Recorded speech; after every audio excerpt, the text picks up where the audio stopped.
This meeting, February 19th, 2026, the meeting of the AMATS Policy Committee to order. It is now 1:01 p.m.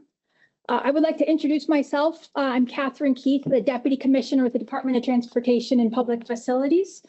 Director Sean Holland has just recently resigned as of a couple weeks ago. So in his place, I'm acting as Central Region Director, and as such will now be in that role of the Policy Committee Chair. So ask a little bit of grace today from the fellow committee members and the public on procedure. So if there's anything, please call a point of order if we go about a different process than the committee would prefer. So with that, let's do roll call. Ms. Day? Present. Mr. Downey? Present. Mr. Adiemi, in for Ms. Frank? Oh, present. Great. Dr. Volan? Happy to be here. Okay, we have quorum. All right, Aaron, will you please do the public involvement announcement? Of course, welcome to the AMATS Policy Committee meeting. Public comments are welcome and encouraged with 3 minutes given to each speaker. After the committee discusses each item, members of the public will be invited to comment. Housekeeping items for virtual attendees, please keep your cameras off unless speaking. For those attending by phone, please press *6 to mute or unmute yourself. Thank you. Great, thank you, Aaron. So for approval of the agenda, is there a motion to approve the agenda as is? So moved. Second. Great. Okay, are there any changes to the agenda? Any discussions? Great. Any objections to the agenda as is? Hearing none, agenda is approved. We'll go on to action item number 4 on the agenda.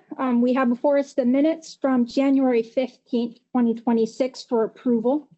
Do we have a motion? Move to approve.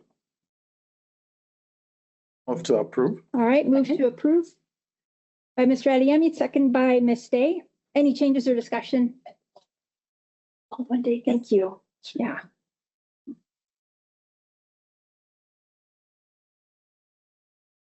All right, any objections to approving the minutes?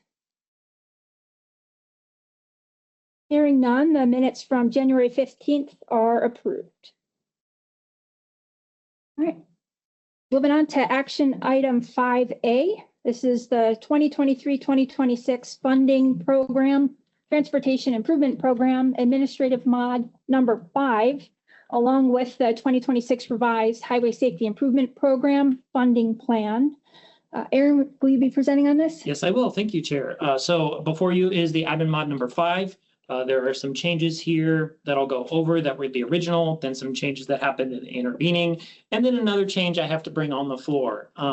So the original changes were updates to the HSIP table based on the approved funding plan that's on the agenda provided by the Commissioner of the Department of Transportation.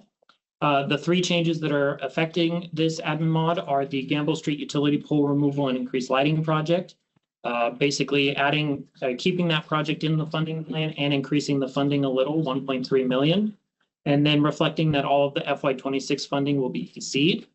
Then the next one is the Gamble and Inger Streets overhead signal indication upgrade project, adding $595K in utilities and construction for funding in FY26, and reflecting that all of the FY26 funding will be EC'd. And then we have the A Street Road Diet project. This one removed the FY25 funding because it was not obligated, updated the FY26 funding to show that there's some additional design funding needed of $632,000 and reflect that all of the FY26 funding will be AC'd. Additionally, we reduced the beyond FY26 funding from $6.122 million to $2.040 million based on the funding plan. So those were the original 3 changes. The Technical Advisory Committee reviewed those and recommended approval. Between the TAC and PC meeting, 3 other changes popped up. 2 were in the memo before you. The first is we need to update the termini for the project 32nd Avenue upgrade. The current terminus is Benson to Lois, which is not correct.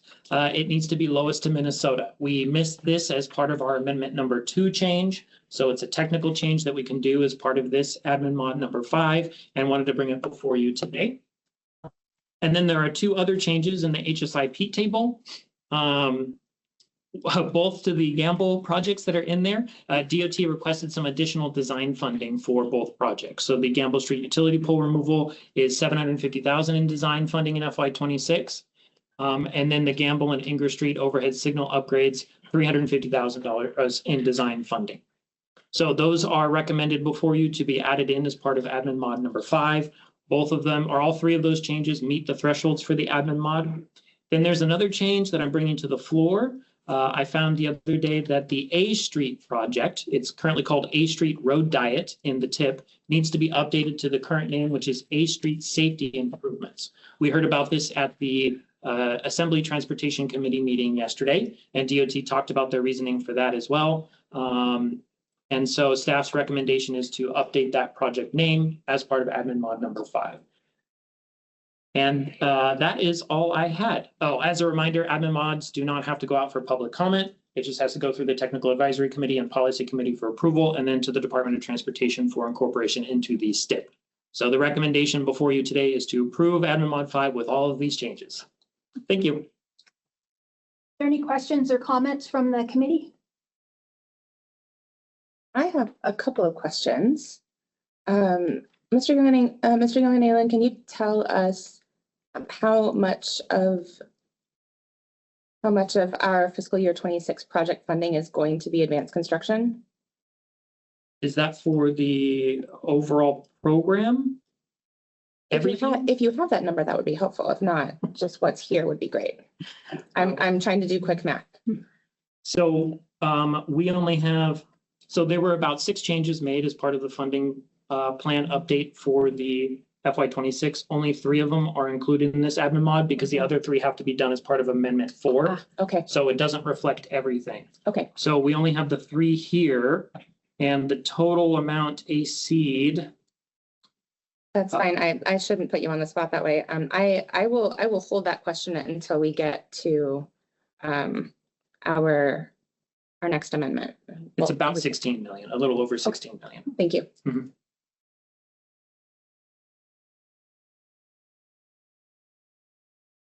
Any other questions or comments from the committee? All right, and any comments from the public?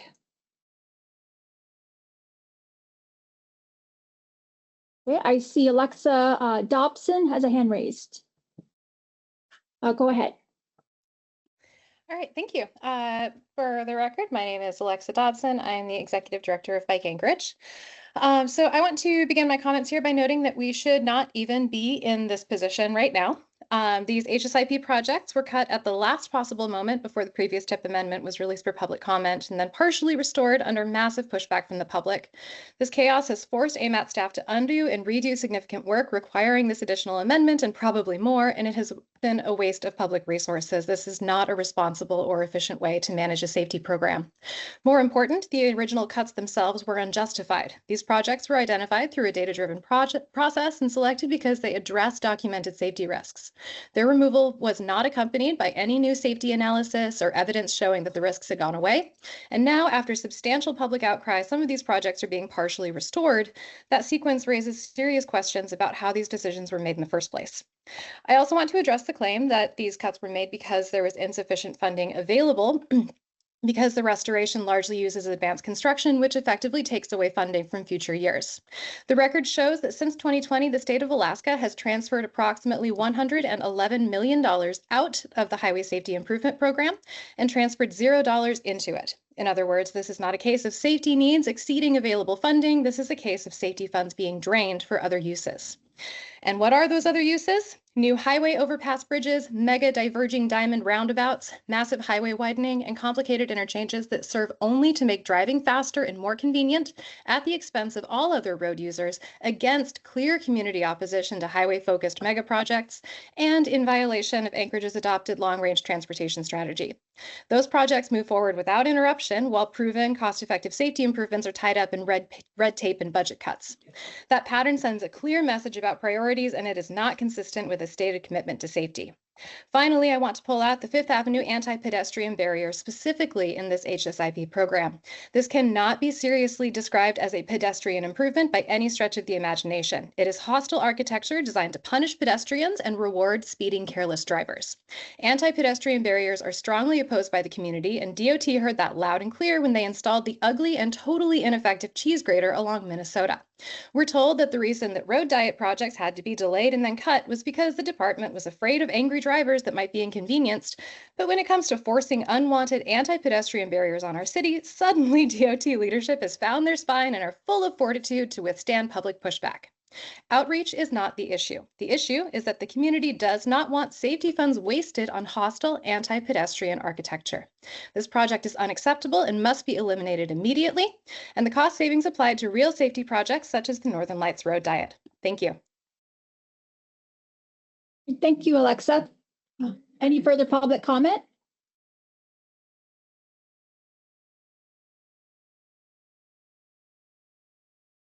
Okay, what is the will of the committee?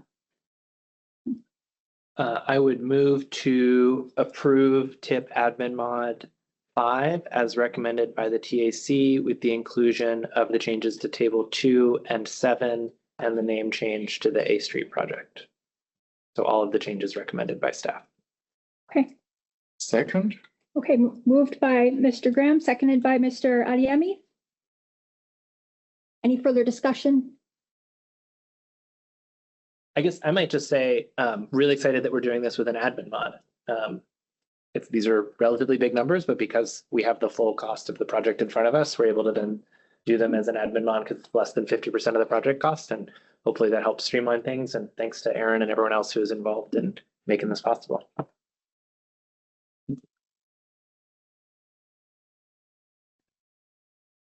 I do have a question, Ms. Keith, if that's okay. This is Member Voland. Yes, thank you.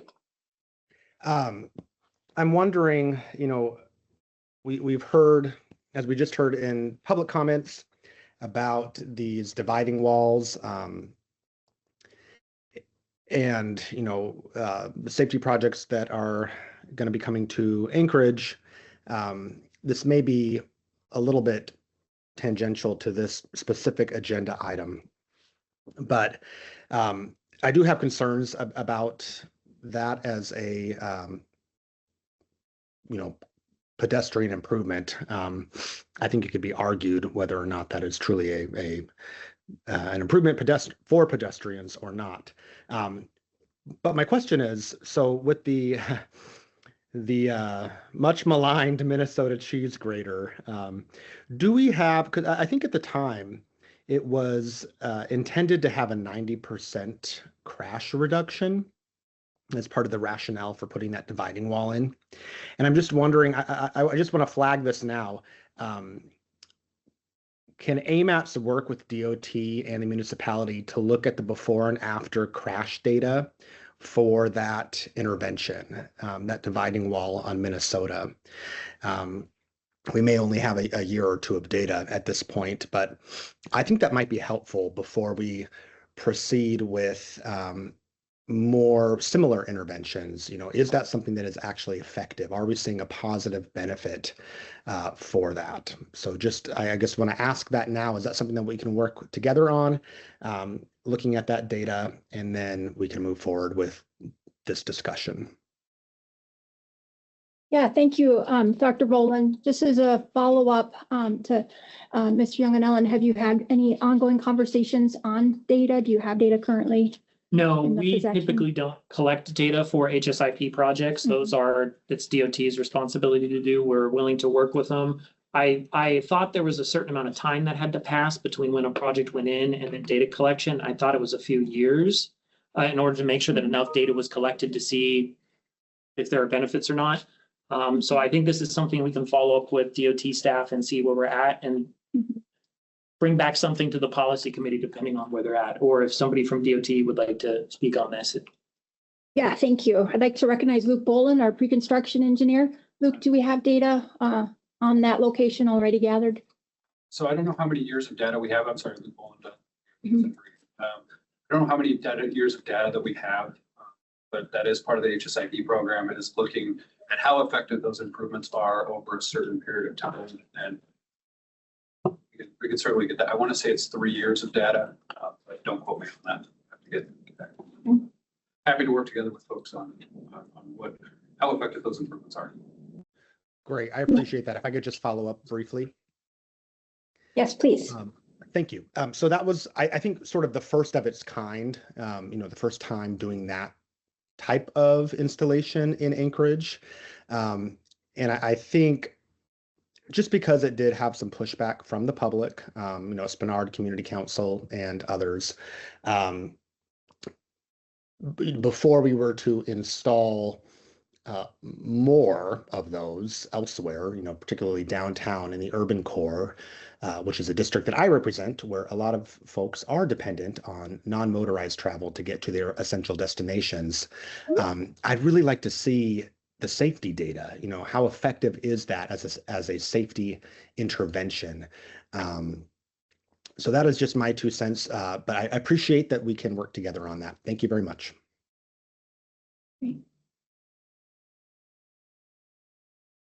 Okay, so the motion on the floor is approval with the recommendations as presented on the TIF admin mod 5. Is there any further discussion from the committee? Okay, any objections to approving the motion? Okay, hearing none, the motion is approved. All right, proceeding to action item 5B, which is AMATS 2026 safety targets. Mr. Young and Ellen, will you be presenting? I'll actually turn it over to our safety coordinator. Emily, if you want to go ahead. Great, thanks. Hi, everybody. I'm Emily Weiser. I'm the non-motorized coordinator with AMATS and also overseeing our safety work. Do we have the presentation? There it is. And do I have to say next slide here? Okay. There's a few animations in there, so I apologize. So I am before you today talking about our safety performance targets for 2026. These are set annually, so some of you may remember this from last year. We are proposing a slightly different method this year for setting these targets. So I will walk you through all of that. Next slide, please. But before we get into all of this, this presentation and this discussion really gets into the numbers, and I want to acknowledge that those numbers do represent people. They're people whose lives have been lost or irrevocably altered on the transportation system that we are all responsible for stewarding, including just this Tuesday, Stephanie Howell lost her life on Ingra Street in Fairview. So keeping all of that in mind as we talk about the numbers, but also how the numbers can help us work towards improving safety on our system. Next slide, please. So safety performance targets are a federal metric, and they indicate what is called a target for the number of fatalities, injuries on our road system each calendar year. Now, usually when you talk about a target, it's something you want to hit. In this case, it should really be called a ceiling because it is the maximum number that we want to see. Kind of, realistically, idealistically, we'd want to see 0 of both of these every year. But given our recent track record and the status quo and the realities of changing the system, we're looking at kind of where would we like to be for this year, for 2026. These targets are set for the 5-year rolling average, which I'm going to explain on the next slide, and that's going to come back to haunt us at the end of the presentation. States are federally required to set these targets, and if they exceed their targets, there are consequences for how they allocate their funding and their safety funding. But MPOs like AMATS can choose either to set their targets or to simply support the state targets and say, we're going to work towards the numbers that you guys have set. If we do choose to set our own this year, our deadline is February 25th, which is why we're here now. If we set our own targets and we exceed them, there are no federal consequences. The funding allocations don't change, but it can still be a really useful way for us to track our progress kind of internally and in a transparent way for the public. Next slide, please. So before we start talking about targets, we want to see some context for the numbers, such as what has been happening in the past. So the first panel on this slide shows you the total fatalities. So that's motorized and non-motorized combined. That's how the federal categories work. Total fatalities. And this is showing the number of fatalities each year.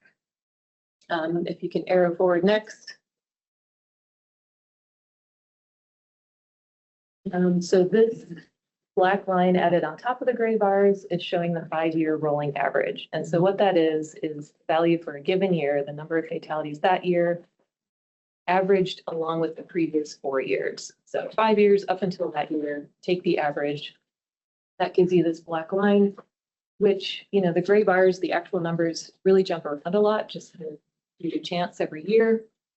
So the rolling average line helps you get a better look at those long-term patterns and trends over time. If we could go forward to the next addition there. So the other two federal categories are total serious injuries. So again, that's motorized and non-motorized combined.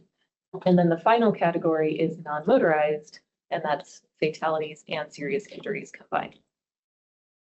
So definitely some old buckets there, but those are the federal categories. And just looking at our history for each of these categories, you can see fatalities have gone up on average, and especially the last 2 years when 2024 and 25, as we are all aware, were particularly bad on our roadways. Total serious injuries has actually been trending down in the last couple decades. And then the non-motorized total, so again, fatal and serious injury crashes, was kind of trending down slowly until these last couple of years when that spiked up as well. Next slide, please. So last year was the first year that AMATS set our own targets. That was by direction from the policy committee. And the method used was pretty standard in sort of national safety planning. And that was to look at the last 5 years, take their rolling averages. If you could go next, please. And then predict from those 5 years of data where the following year would be. But in this case, that predicted line, which is the orange dashed line, if you can see that on the slide, is going up. And I don't think anyone in this room wants to see our fatalities going up on average. Last year, that was adjusted for by saying, okay, let's subtract 5 from that and, you know, kind of look at where we would like to be next year. But another sort of issue with this is if you're only looking at 5 years of data and then predicting the next year from that, it's harder to predict into the future if you want to look at, you know, over the long term, where do we want to be? Over our TIP period, which is 4 years, where do we want to be for that? So next slide, please. So the method that we're suggesting we use this year actually matches what the state has done the last 2 years. And this takes into account planning towards Vision Zero. So in 2018, the municipality adopted their Vision Zero action plan, saying we want to get to 0 deaths and serious injuries.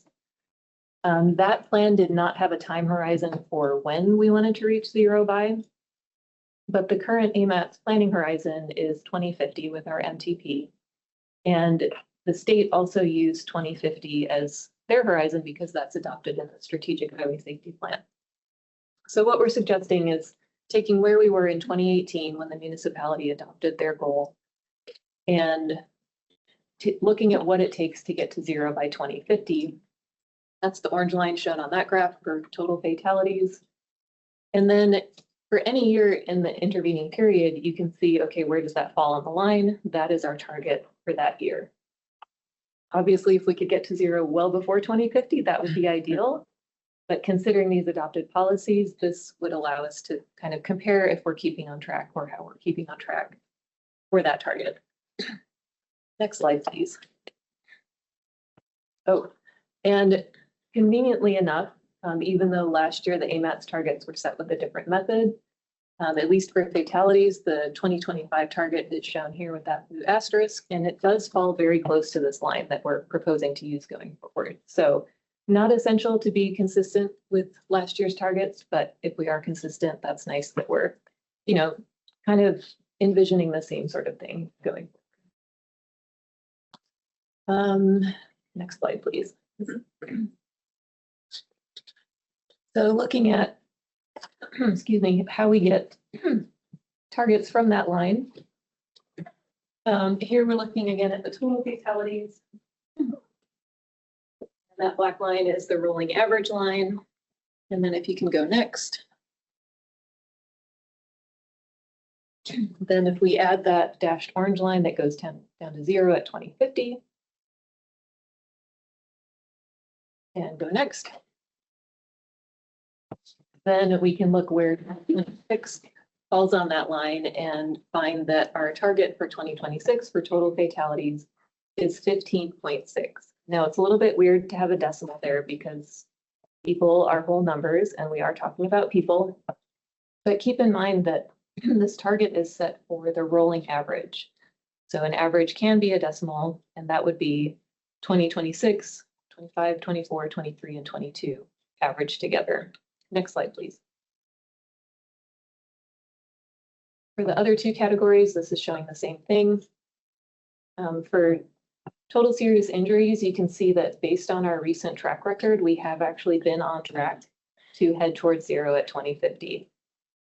That black rolling average line is pretty nicely following that orange dashed line, and therefore our target is right in line with what's been happening.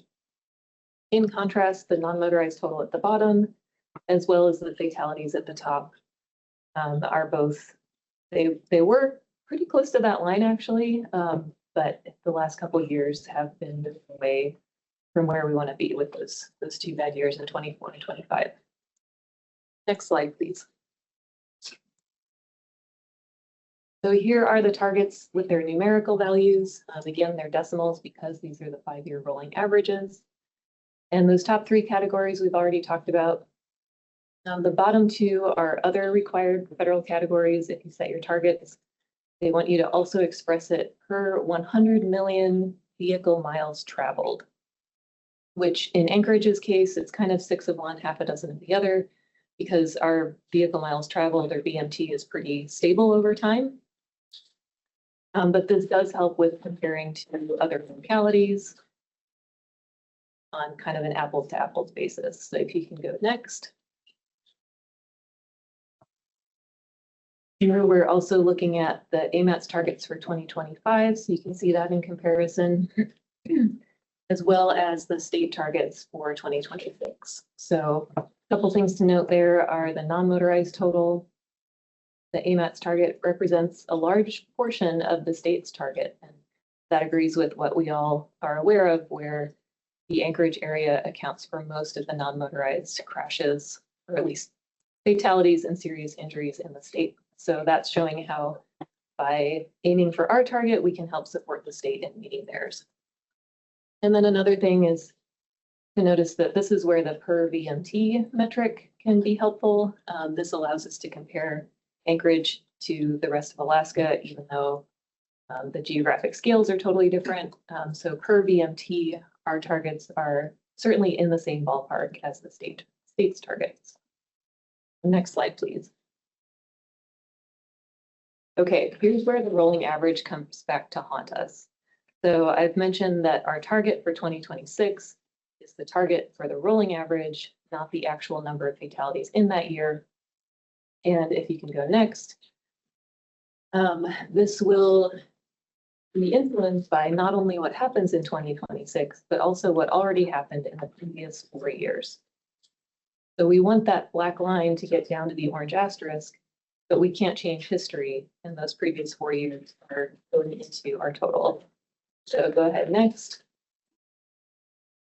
It turns out it's mathematically impossible for us to reach this target. So even if we have 0 fatalities in 2026, our 5-year rolling average will still be 17.6, which is higher than what we're suggesting of 15.6. So we will not meet that target. We have already exceeded that target. For the other 2 categories, if you want to go ahead next. For total serious injuries, we saw on a previous slide that our data are actually following our target pretty well. So if we continue business as usual, maybe it's still an if, but if we do, we should be on track to meet that target. And then the non-motorized total is, it has more in common with the total fatalities where if we have more than 2 serious non-motorized crashes, we will exceed our target, and we have already had 1 this week. So that one's also probably not realistic. So go ahead to the next slide. That then begs the question of if we know we can't meet our targets, are they useful? And I would say that yes, they are still useful and they're still worth setting and tracking because they're based on whether we're making progress towards that Vision Zero goal. And by monitoring our progress towards those targets and whether or not we meet them, that's helping us monitor our long-term vision towards zero by 2050. So we'd be supporting the adopted goals of the municipality in the state. We'd also be supporting the state's adopted 2026 targets since they use the same method. And then, as we mentioned earlier, for multi-year planning, this sort of longer vision of where we want to go by 2050 could be really useful. So I would say, yes, they are still useful. Maybe keeping that longer term vision in mind in terms of, okay, we won't meet our targets next year, but let's work so that in the future, it will be mathematically possible for us to reach these targets. Go ahead to the next slide. So then another way that these can be used, even if we don't meet them, is by tracking our targets and tracking our progress. We can look at, what we doing, is what we are doing, is it working? So from the policy committee's perspective, as you all are making decisions about allocating funding and which projects to prioritize and sort of how to shape those projects, this progress or lack thereof towards our goals can help evaluate, are we allocating the funding the right way, or do we maybe want to consider changing how we do that?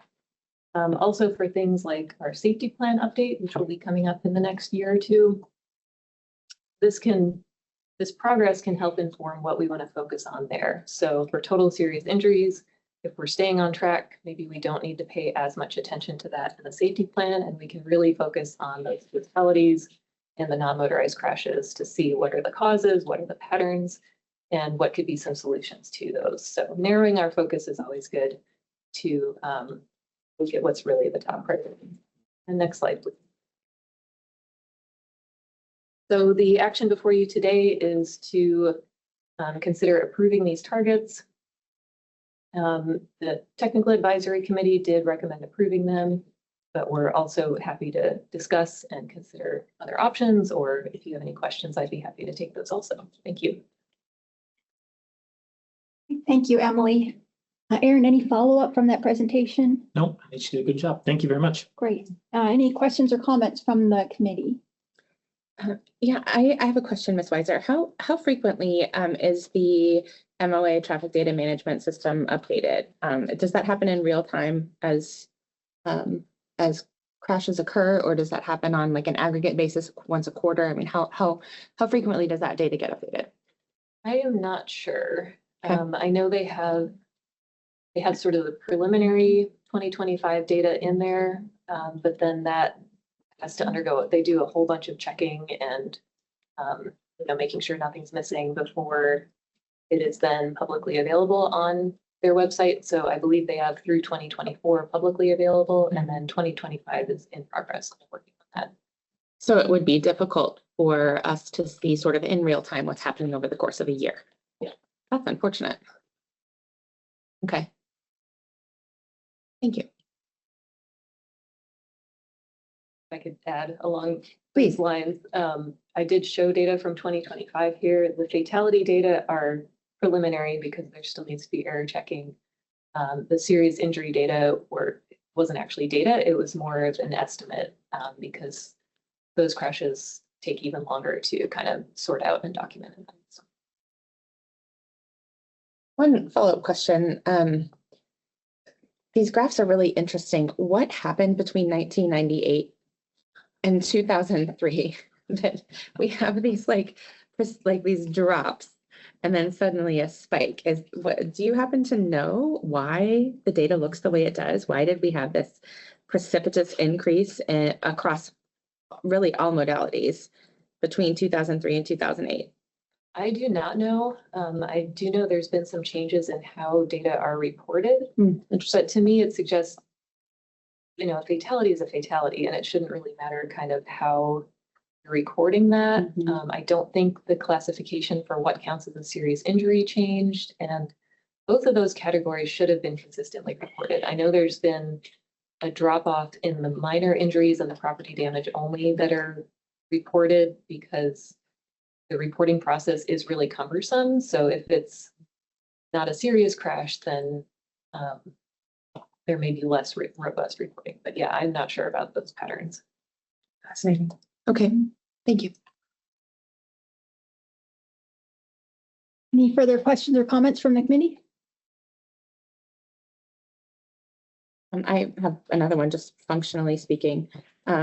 So I appreciate having this data, and as with all data, my inkling is to ask, okay, well, great, what are we going to do with that? So I think it would be helpful to, in line with what Member Volin was talking about earlier, really dive into what kinds of safety interventions are working and do more of them, and be very intentional about that as we're planning our work together, and really prioritizing, particularly fatalities. More people dying on our roadways is not acceptable. And so I think my inclination is to say, we really do need to look at our work plan with a fine-tooth comb and consider, are we actually utilizing our funding in such a way that we get to fewer pedestrian deaths? If not, why not? And what can we do differently? So perhaps that's an offline conversation for me to have with you, Mr. Young and Aylin, but I would like to use that as a filter for decision-making in a very robust way.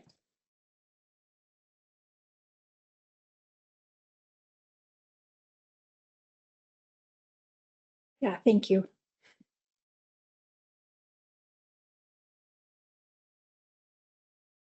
Okay, any questions or comments from the public?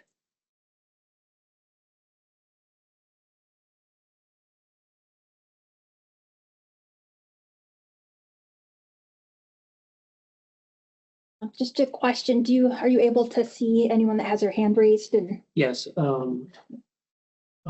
there's nobody who has their hand raised right now. Okay, I'll switch it over to, Emily, can you switch it over on the screen from the chat to the people, please? There we go. So you can see it as well, but nobody has their hand raised at this time. Okay, wonderful. Thank you. Okay, so given that, and the Technical Advisory Committee has recommended this for approval, what is the will of the committee? I would move to approve the recommended targets. Second. Okay, moved by Mr. Graham, seconded by Ms. Baldwin Day. Any further discussion on this topic?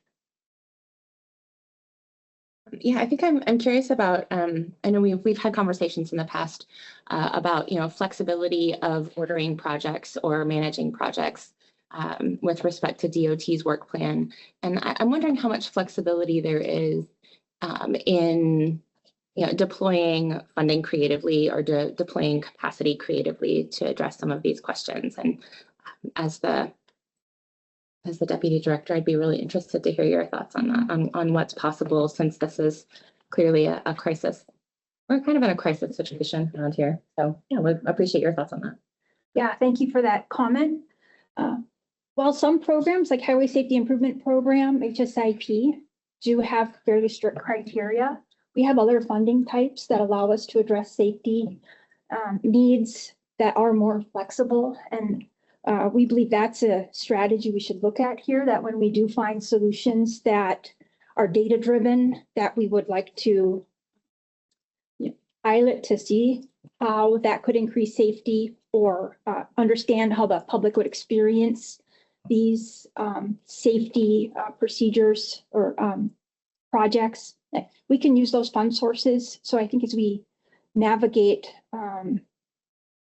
project list, both in the TIP and upcoming months, that could be that opportunity is perhaps not just looking within that one fund type, but broadening that out a bit, whether that's through our AMATS allocation or through other funds that the state has available. And so I would encourage us to consider those things. And all of our projects that are completed state-driven projects do consider safety enhancements as part of that. But sometimes it's easy to look within the confines of one program. So broadening the perspective would help significantly. Does that answer your question? In part, yeah. Yeah, I'm sure that'll be an ongoing conversation. So Okay. Was there another part I missed? I was, are there other funding sources besides HSIP that you would recommend that we look towards for more flexible options? Yeah, absolutely. So surface transportation block grant, STBG funding, which we can see here on the transportation improvement program. That is absolutely one, whether that's a flexible fund source that can be used statewide or within the MPA's allocation. That funding is much more flexible. I'd look to our planning Chief Ben White. Is there any fund source that jumps to your mind outside of that would be flexible? That's our most flexible. I could additionally call out that we do have research funds that are available through our planning, statewide planning and research program, and our research, we try to be as applied as possible. So if we want to take fresh looks at data that we have available, innovative strategies that are being used nationwide, that could be another opportunity that we could apply towards the AMATS area. Okay, all right, thank you.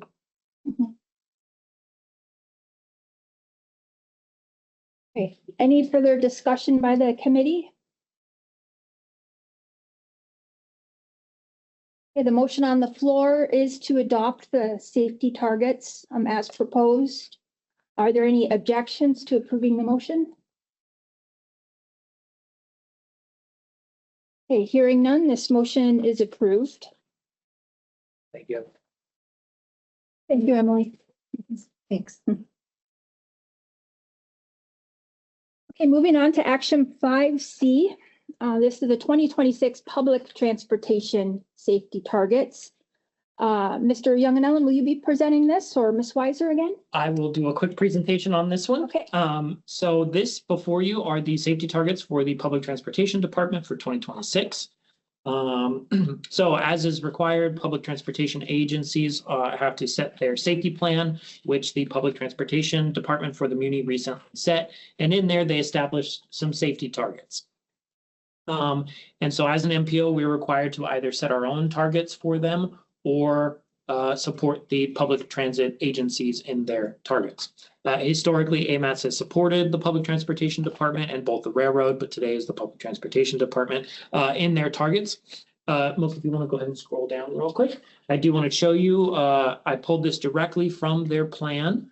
So this table right here shows you the past targets and then the FY26 targets. I do just want to point out something. As you can see, the fatalities are 0 across the board for them. I think it is amazing to acknowledge the safety aspect of transit and how amazing that is for our transportation system. So transit is one of those things that is going to help in the long run for all of us. So that's why it's something we as staff constantly support or try to support as much as we can.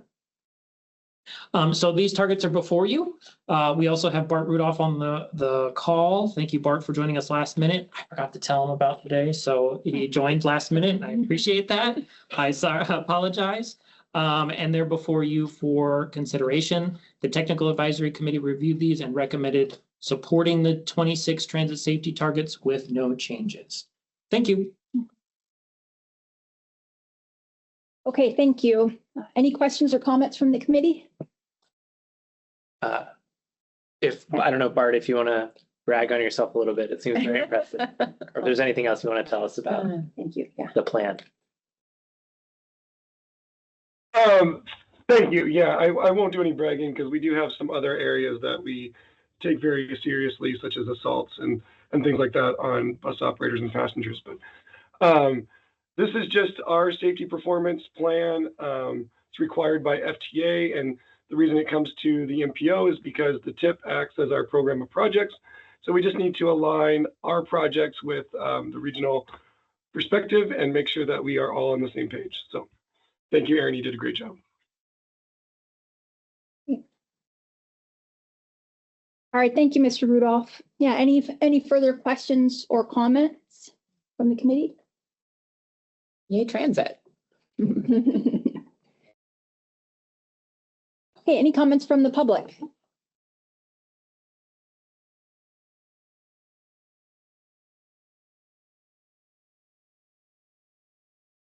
Okay, so what's the will of the committee on item 5C?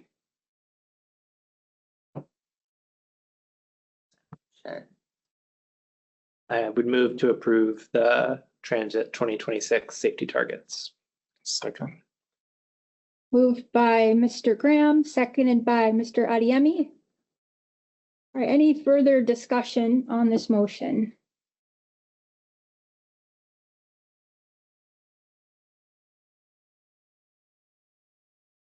Okay, any objections to approving the motion?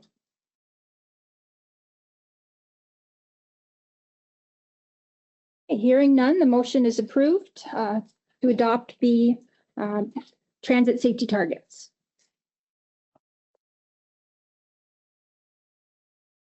Okay, moving on to action item 5E.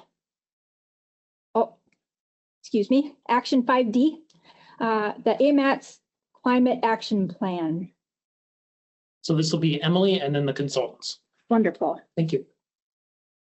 Yes, this is Emily Weiser again, non-motorized coordinator with AMATS, also overseeing our climate action plan. I'll just do a quick introduction to this item, and then we have Alex Bell online with our RSG to provide a presentation on the draft plan.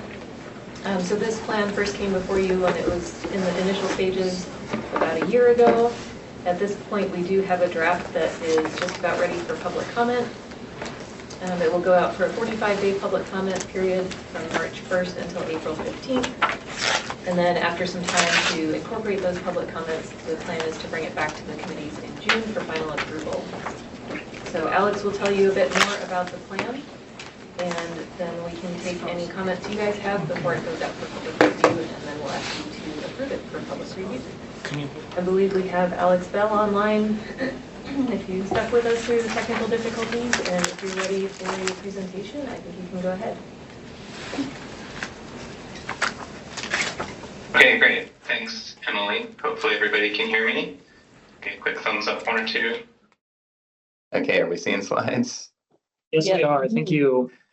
Thank you. All right. Yeah, thanks, Emily, for the introduction. And thanks for the time to present on the Transportation Climate Action Plan.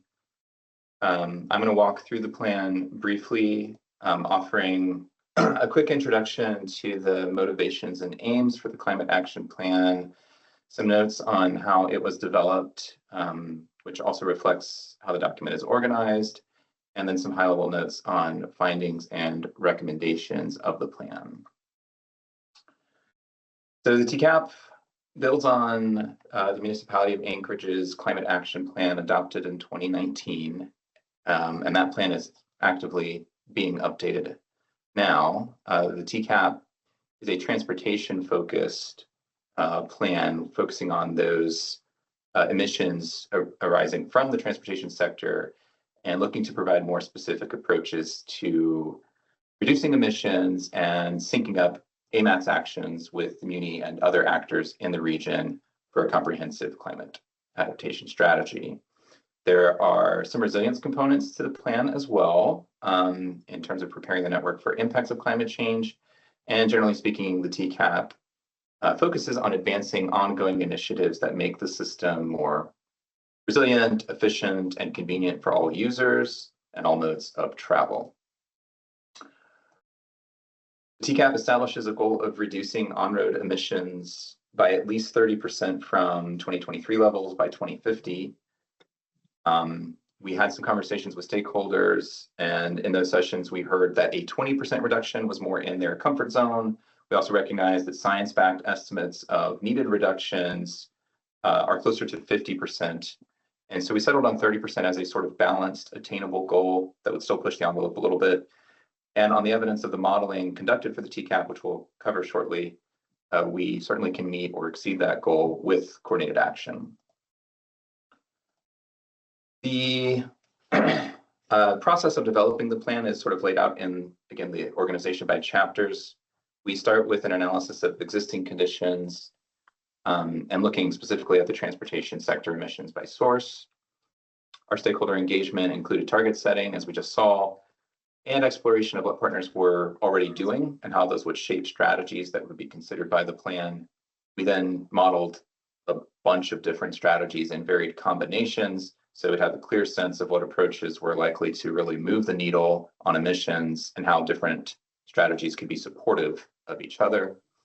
And then we concluded the plan with a call to action, laying out matrices of agency actions and supportive actions from partners that would be impactful, and also supporting those with performance measures that would help us to track progress going forward.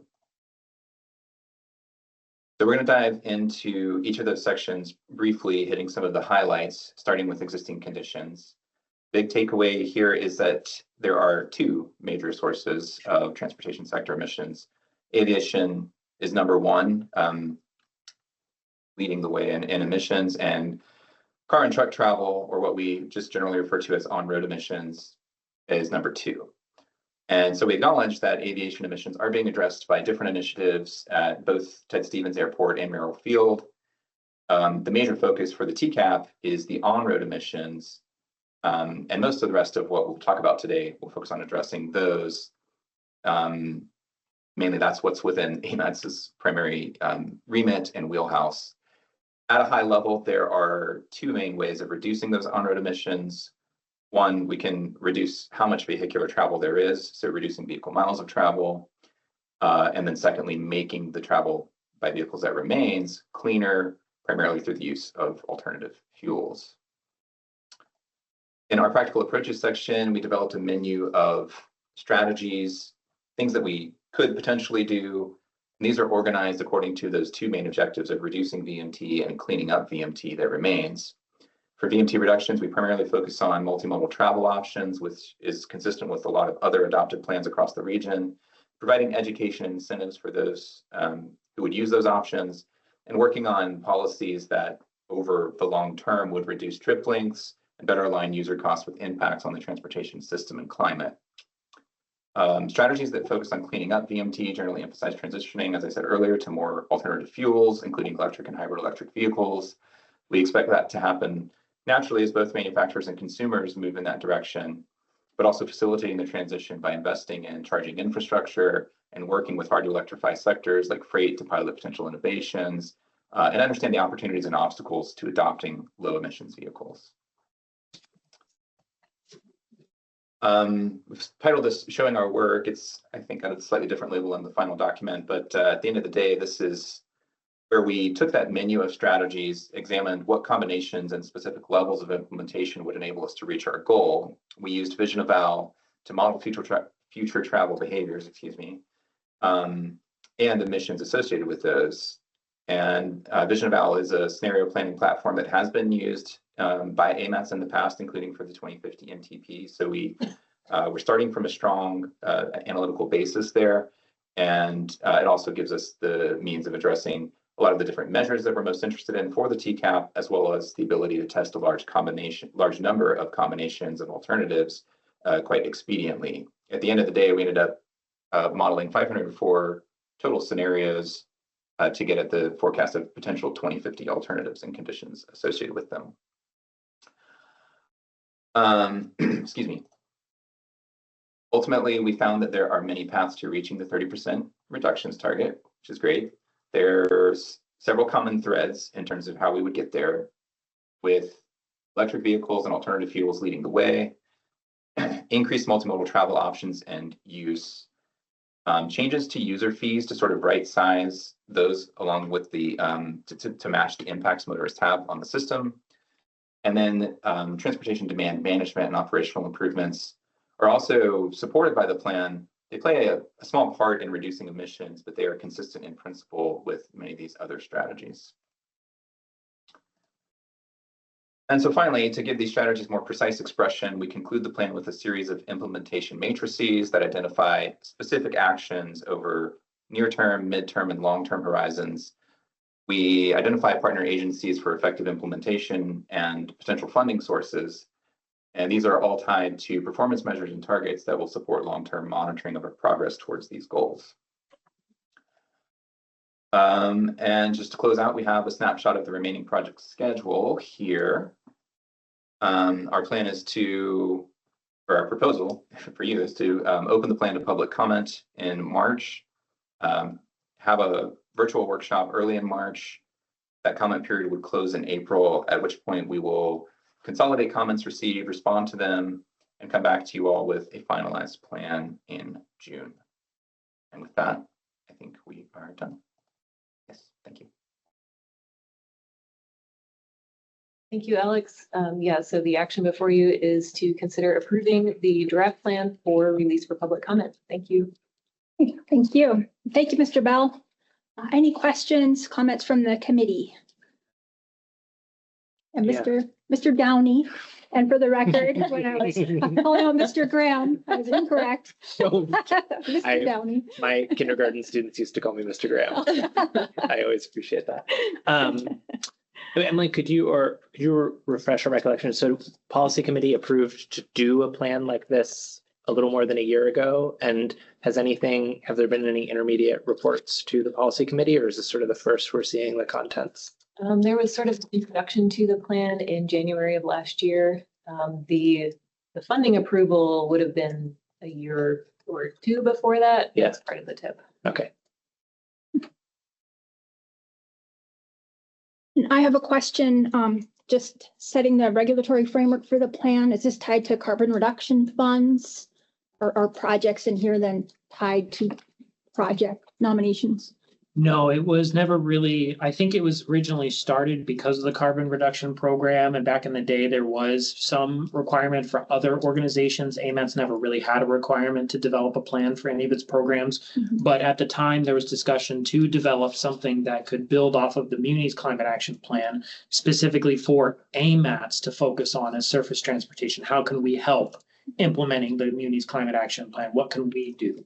And so the idea is for us to have this climate action plan. So really it's any of our funding sources that are eligible, which I think is all of them, to help us with some kind of effort to achieving our goals outlined in this plan. I guess if I could follow. Yeah. When was the last time, or was this previewed with the municipalities team that's working on that plan?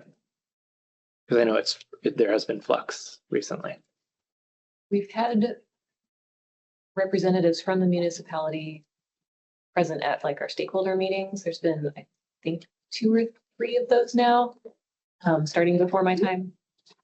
We haven't directly met with the team that's updating the municipality's climate action plan. I think that update started after this started and just didn't quite jive on that. Yeah. Okay. I have a follow-up question on the document itself. And they could be in here. I'm sorry to read the full thing. Are there actual calculations for the modeling of any of the greenhouse gas emission reductions based on proposed projects in here? For projects, no. So for like road projects, no. It doesn't get into that level of detail on kind of upgrades to the system. It does say, implement the non-motorized plan, and the project list in the non-motorized plan, and puts that into the model. But yeah, I don't think it's not shown on like the project basis. Yeah, thank you. So again, Aaron, just due to my lack of detailed involvement in the committee, how have the carbon reduction projects been selected, and do you feel you have a full repository of projects ready to be programmed? I'm wondering how this can help if we had precise projects fill out that funding. We haven't had any kind of specific program developed for the carbon reduction project. So a good example is TAP, Transportation Alternative Program, has kind of its own set where they want you to have a separate call for nominations. We've always done it as part of our normal call for nominations. Mm-hmm. There's no such requirement for CRP. So we have used CRP to help fund already projects underway. So transit projects, non-motorized projects, anything that would already be eligible for it. We have a ton of needs. So I think this climate action plan can help us in the future with selecting projects for the carbon reduction program, as long as it still continues to be in place in the future. So I think we're fine, but we can always do more if the committee members feel like they want more specificity and more projects called out in the climate action plan. And it might be a good opportunity for us during the public comment period to engage more with that if there is a desire. Thank you.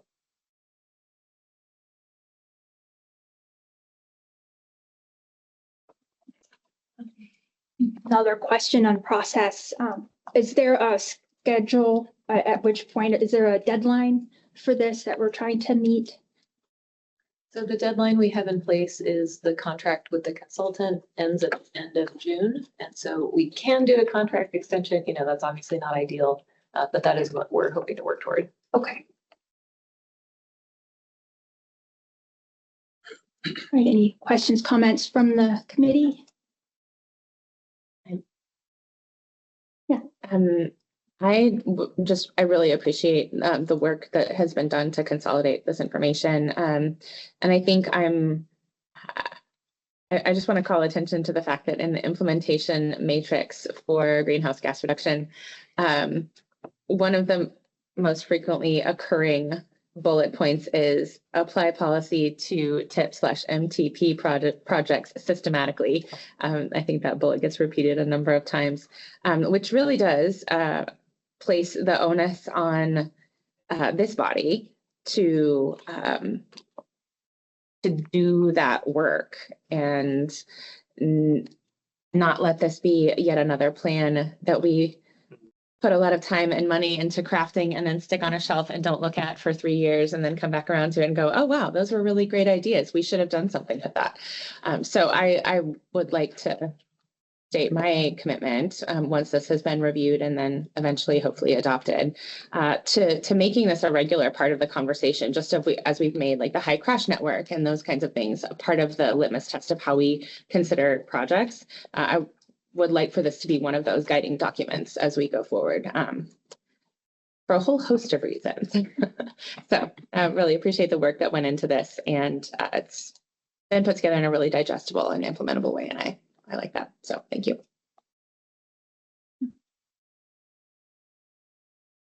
So following on that, does the project team have a listing of projects that could be completed within available funding that could be applied towards this, like a breakout of projects that could be prioritized for impact?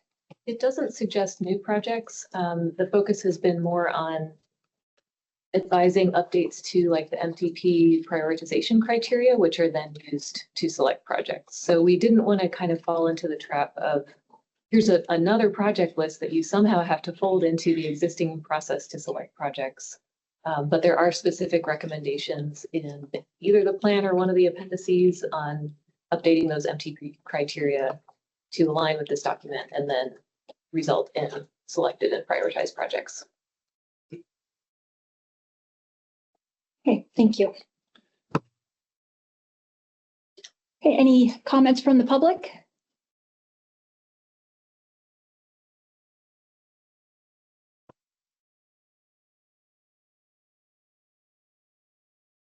Okay, what would the will of the committee be? Yeah, Mr. Downey. I would move to postpone to our meeting of May 2026.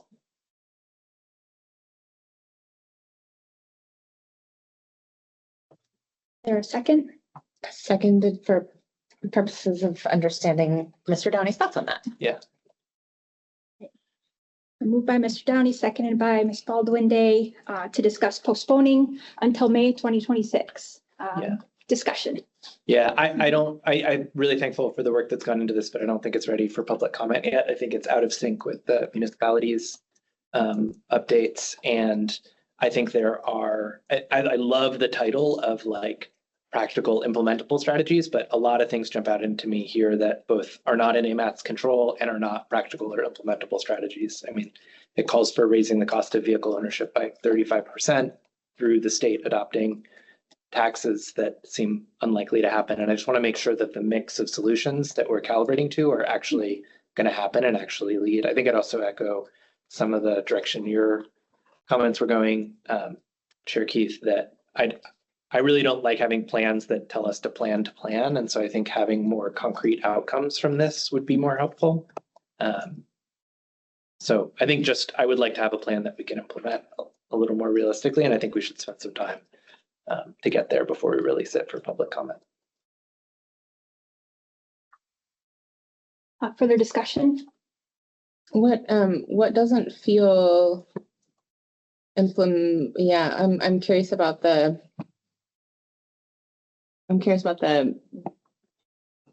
how we thread the needle, I guess, when we do have a lot of different partners, a lot of different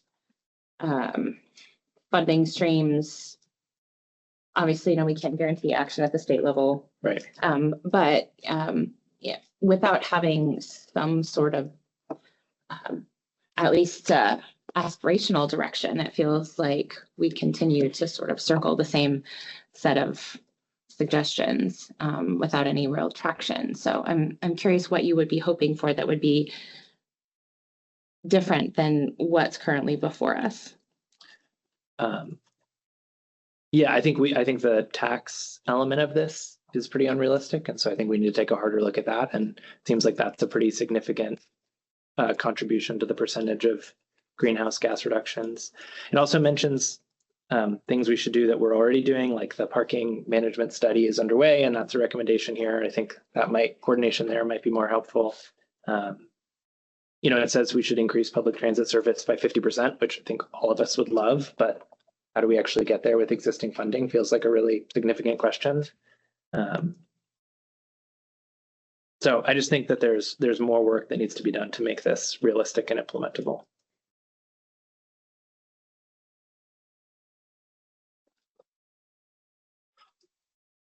I'm not sure that I think if the goal, if these are some of the things that, I don't know, the big, hairy, audacious goals that we need to have in mind, if our actual greenhouse gas reduction target is 30% below 2023 levels by 2050, I guess in my mind, having some things that really are a stretch are important to keep in front of us. I think that it keeps us from being sort of complacent or thinking that, thinking small. And again, I'm a pragmatist in policy, but I also think having, aspirational things in front of us to reach for is really important.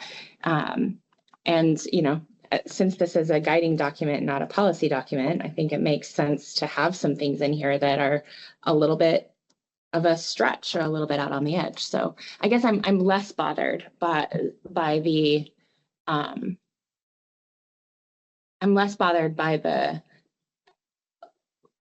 horizon that this sets out for us, and more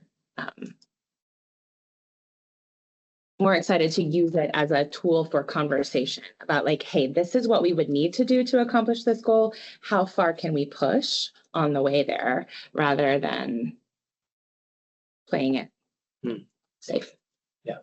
So, but that is perhaps a difference in approach to the utility of these kinds of plans.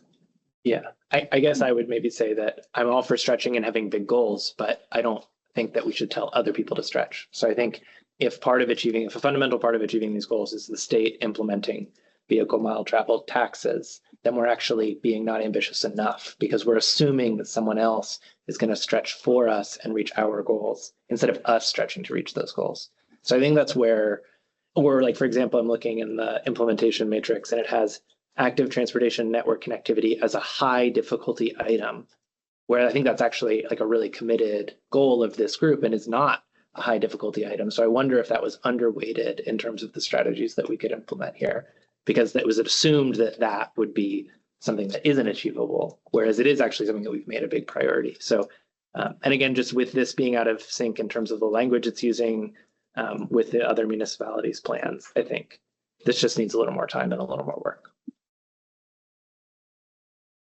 Yeah, thank you. It sounds like it could be helpful to have perhaps broken out by governing body or agency, like a list of their commitments to help this plan be successful. That might be one way, so it would call out more clearly the municipality's commitments or guidance, and same thing for the state. I would love to see a list of actionable projects. We also have a state carbon reduction transportation strategy, and it has a list of projects that are included in that are fiscally constrained for the years of at least that funding type. But it did help us have to look at that a bit more objectively about what's within reach this year, or what would we have to look at other funding sources for in order to help complete that. So given the scope that the consultant has and the remainder in the project contract funding that you have, is there anything that could be done in a short amount of time to give if the public could comment on some discrete projects, it might help guide some decisions for projects. So that's all. We have talked about moving away from those kind of things and plans because they are not useful.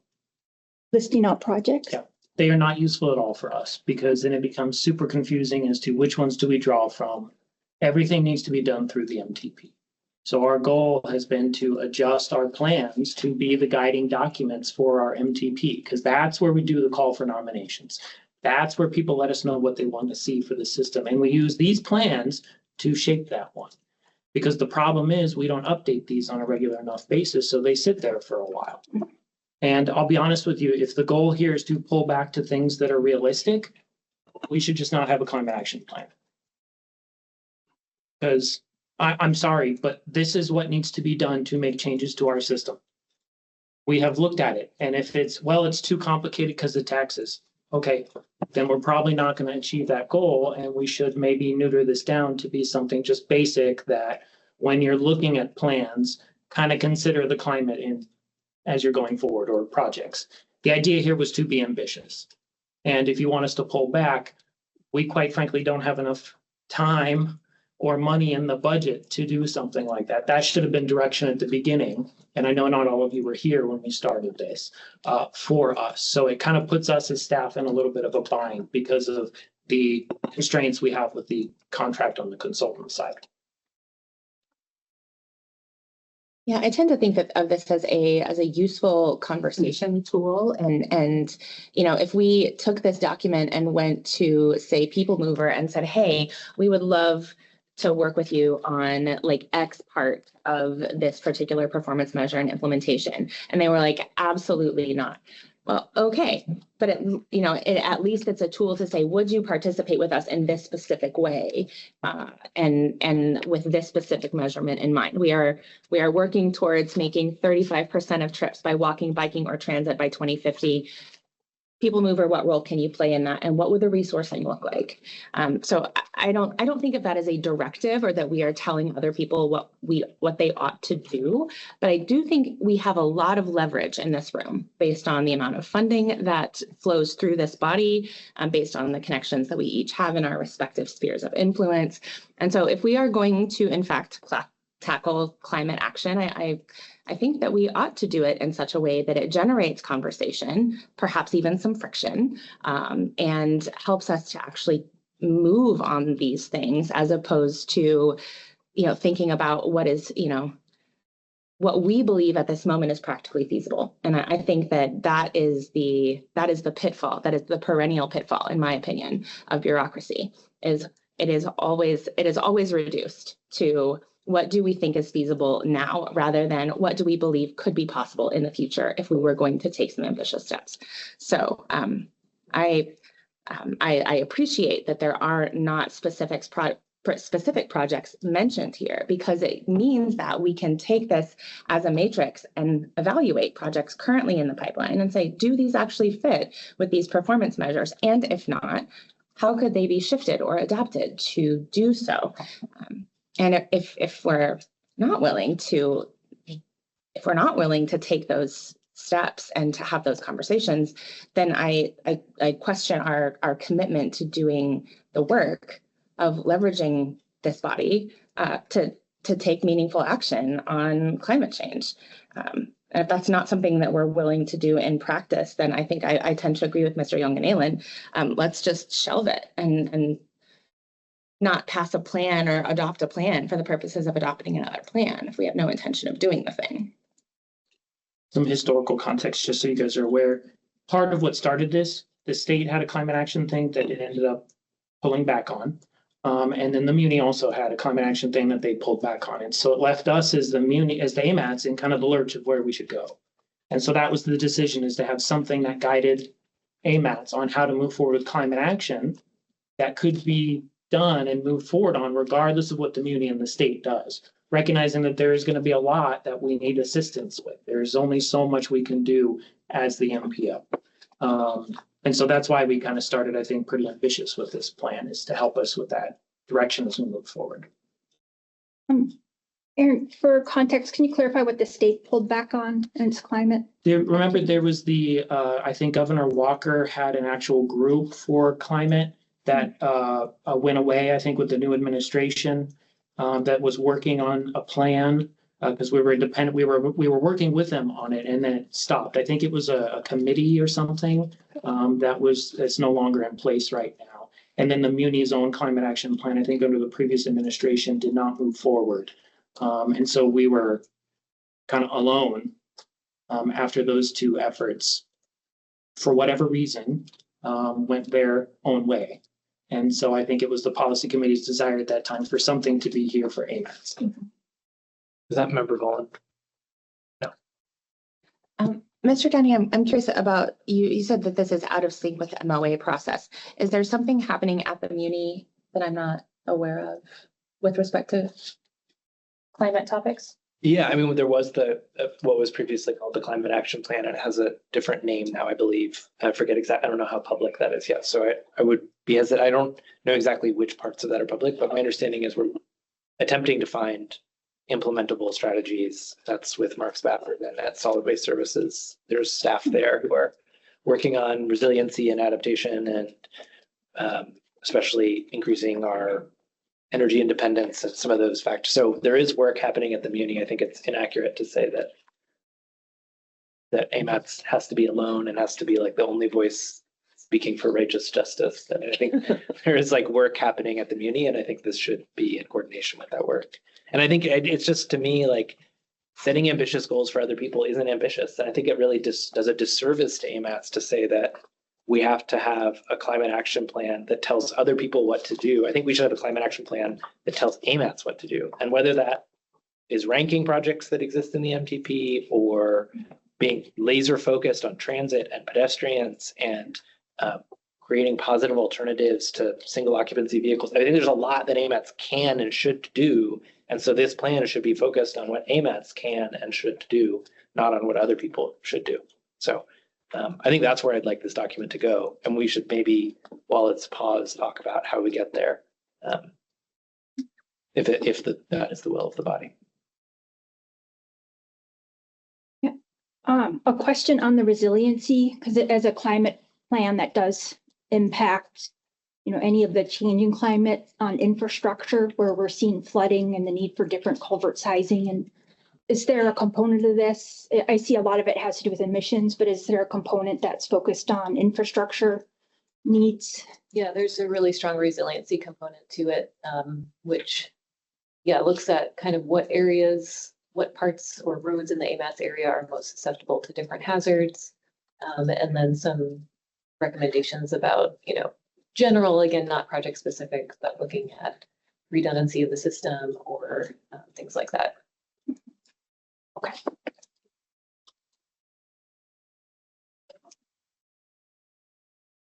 Well, it's very good discussion. Thanks, everyone. It is obviously a well-written plan that had a lot of time and effort put into it. What I'm hearing is not the request to rewrite the whole thing, but perhaps we need some more precise accompaniments to the plan to better understand where the municipality plays in, how this coordinates with municipal planning, and similarly with the state. And I understand this is also aspirational, it's long range, it's vision. We also have near-term action that if we could be specific on recommendations based on outcomes, it could help this body to take action. Perhaps it doesn't have to be either or. Mr. Downey, do you think that that releasing this for a 45-day public comment precludes further conversation among partners? I think that this, yeah, I think that is a tacit endorsement of some of the strategies in here that seem like, especially just the additional tax burden, the 38% increase on vehicle ownership. I don't feel comfortable releasing this for public consumption right now. Mr. Downey, or Mr. Voland has his hand up. Oh, thank you. Yeah. Yeah, thank you. Oh, sorry. No, go ahead. Thank you. Okay, thank you, Chair Keith. I guess I'm interested, I'm wondering if maybe Mr. Downey would unpack the aversion to the tax component in here. And you know, if the desire is to have a plan that's more tailored to perhaps what the municipality can do or what AMATS can effectuate, I think I just find it surprising because the mayor brought forward a sales tax proposal with one of the pieces being revenues for infrastructure. And that, you know, in my community that I represent, you know, that would also have a burden on folks in all manner, you know, not just vehicle operating expenses, but many other purchases as well. And so those two things seem at odd to me. The mayor's policy goals of a sales tax, which she has indicated publicly that she's going to be bringing back. And this aversion that I'm hearing to a vehicle miles traveled tax. So maybe you could unpack a little bit. And what do you see in terms of maybe a more local approach, Mr. Downey, in terms of, I guess, trying to drive mode share away from vehicles toward non-motorized? What are local tools that you're envisioning? Well, I would like the plan to give us those tools. The mayor has put the sales tax on hold for now because of the recognition that with inflation, with rising costs, now is not the time to be putting additional burden on Anchorage's families. So I think this is completely consistent with her approach to the sales tax. That's not my understanding based on what she has said publicly. She has publicly stated that the conversation is not done. And I believe has indicated that she intends to bring it back. Is that not the case? Am I mistaken? I think the conversation is absolutely not done, but now is not the right time to be increasing costs for Anchorage families. I mean, I think the other problem is that vehicle miles travel tax is not, that would be a state legislative action. So again, I think I would like this document to focus on the things that AMATS can do to, because there is so much that is within our control that it seems a shame to focus so much on what is not in our control. Seems like a way to avoid responsibility. Vehicle mile taxes being a significant contribution. Incentives for electric vehicles. I mean, I think if you all were willing tomorrow to introduce an incentive for electric vehicles in the municipal budget, then I think I could be convinced otherwise, but I'm not sure that's on your agenda. So what's on your agenda, though, I guess is my question. Can you provide an example of something that would be within AMAT's control or within the municipality's control that would fit into this plan when it comes to driving mode share toward active transportation? I think driving mode share towards active transportation is exactly what this plan should help us to do. Okay, I guess I'm not hearing the answer to my question, which is like, what's a concrete example of what that could look like on a local level or something that AMATS could pursue. But anyway, I'll drop it for now. Thanks. Well, I thought we heard from Mr. Young and Ellen that we should not be having concrete examples in this plan. No, projects. Concrete examples of what AMATS could do is program projects in the tip.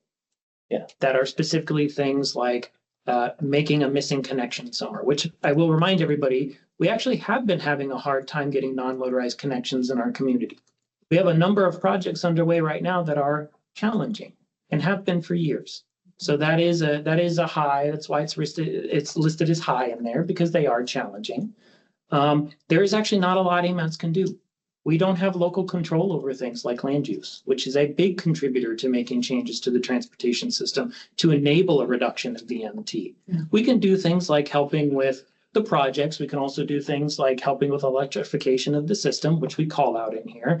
But that takes additional effort by other users as well, because there's a limit of what we can do as AMATS. So if our goal is to focus solely on AMATS, we can do that. We can go back to the consultants and go and pare it down to just what AMATS is. I'll let you know, it'll be a pretty small plan. One comment in that direction. So having this sort of structure and this sort of plan for me as a legislator is actually quite helpful, because it allows me to take a document that is aspirational in nature and say, we have done the modeling, we have done the data analysis, we've done the work to say, this is what is required to reach this level of reduction in greenhouse gases.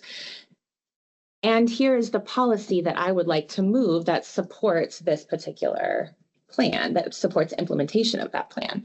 And so having this kind of document as a backstop and as a way to number one, inform the public, and number two, undergird a policy decision is extremely helpful. Even though it is an AMATS Transportation and Climate Action Plan, as someone who is going to be moving transportation and infrastructure related legislation, this is exactly the kind of tool I need. If it's only about what AMATS can do, it does not serve my dual role as both a member of this body and also a legislator working to enact local policy. So I suppose I see the utility of this quite differently, because it allows me to create policy that makes a difference in my other lane with the sort of with the weight of this body behind me, as opposed to just sitting on the dais as an individual saying, hey, I think this is a really great idea. So I think that's where the utility works in my particular lane. So the motion on the floor is to postpone taking action to put the climate action plan out for public comment. Is there further discussion on this, or can we take a vote on this motion? Would you repeat the motion once again? The Motion was to postpone to the meeting of May 2026, postpone. this item. What would we be doing in the meantime? I think there's a few deliverables that would be excellent to get back from the project team. I would love to see them myself. I would love to see the modeling for the projects, because it's extremely to take that and apply that criteria to projects more broadly, and having that as an inclusion, and a list of some sort of, I know we have broad criteria applied here, but we absolutely need some projects. It's very hard to take action or to commit to things, to encourage commitment from other parties to support this plan without that in place. So that would be a couple items.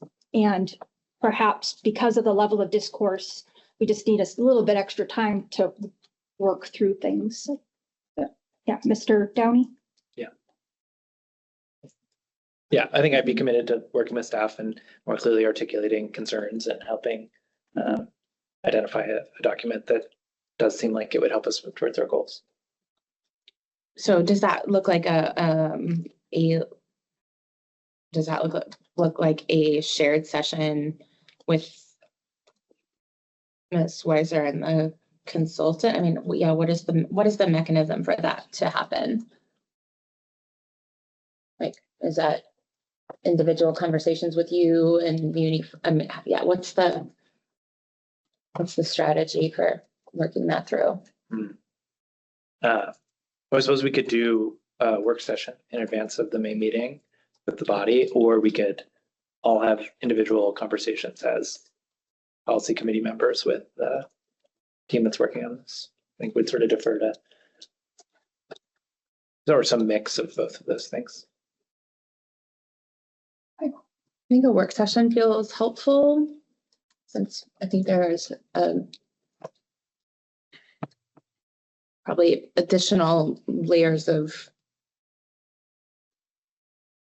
or maybe a variety of goals that we need to sort out in order to end up with a plan that meets the goals. So what do you think, Mr. Young-Nealon, is that a reasonable request? We can try. We just don't have much time in the budget for this.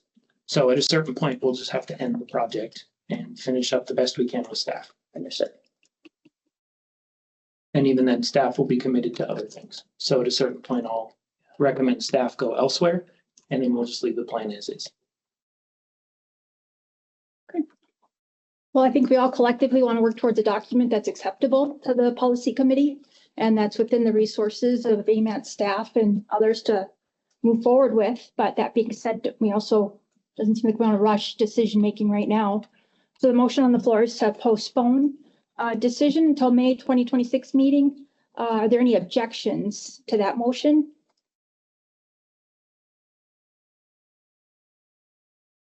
Okay, hearing none, the motion to postpone taking action is approved. All right, going on to action item 5E. This is Seward Highway 98.5 to 118 draft environmental assessment staff comments. Mr. Young-Nealon, will you be presenting?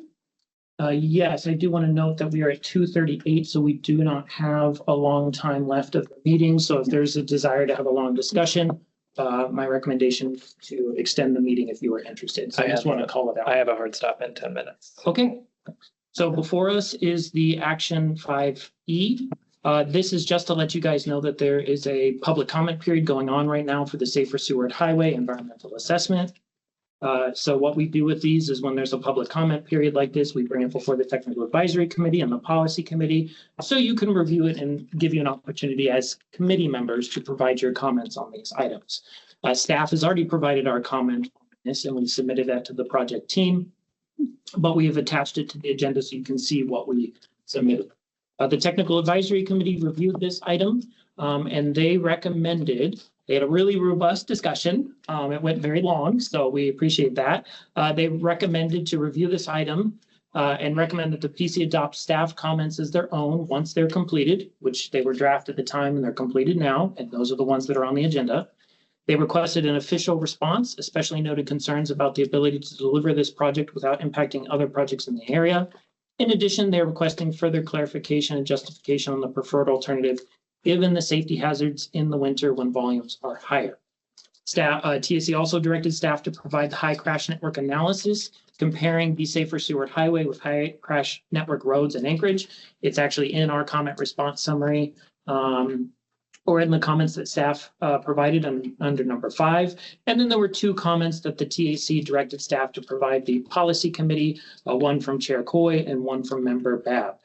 They are on they're on the agenda, which is not being shown before everybody. I see it is frozen maybe, of course.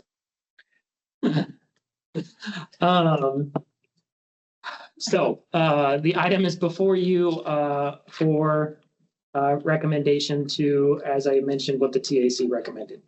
So I'm here to help answer any questions you have. Thank you. Sorry, I misspoke. I'm going to have to leave in 5 minutes. Okay. Is it possible, do we have to do this today? Is this a time sensitive matter? Yes, I believe the comment period ends in the 27th. Okay. Well, I have an amendment to this action, so I don't know in what order we would like to take take the business. Should I move to approve and then submit my amendment? We need to do comments from the committee first, then public comments, and then come back for action. Great. Aaron, I actually have an idea on that. If Great. Mr. Downey has to leave in 5 minutes, I'd like to move to suspend the rules and take up Ms. Baldwin Day's amendment immediately.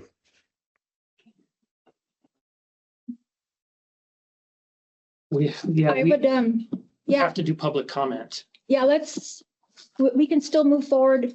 We have a quorum. Yeah. But, Even if I've got- respectfully without yeah. Mr. Downey's presence. So let's maintain procedure. But any questions or comments from the committee?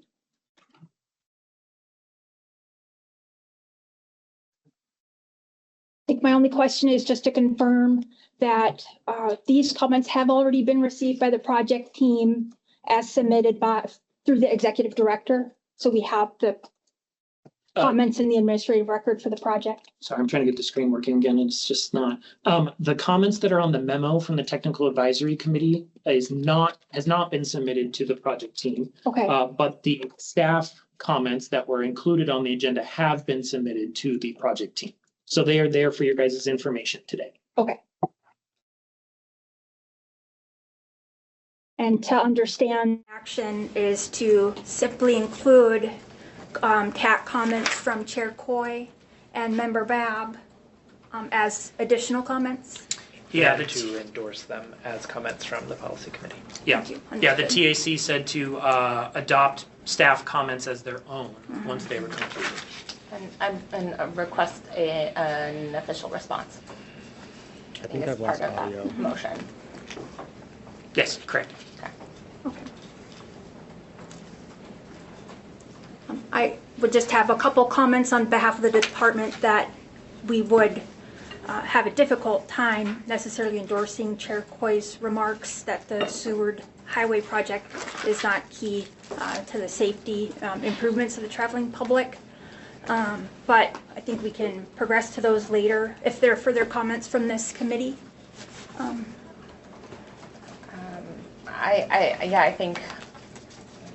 I tend to concur with Chair Coy, particularly given the breakdown that was provided of the relative safety or safety needs of this corridor relative to other areas within our purview. So I think in many ways this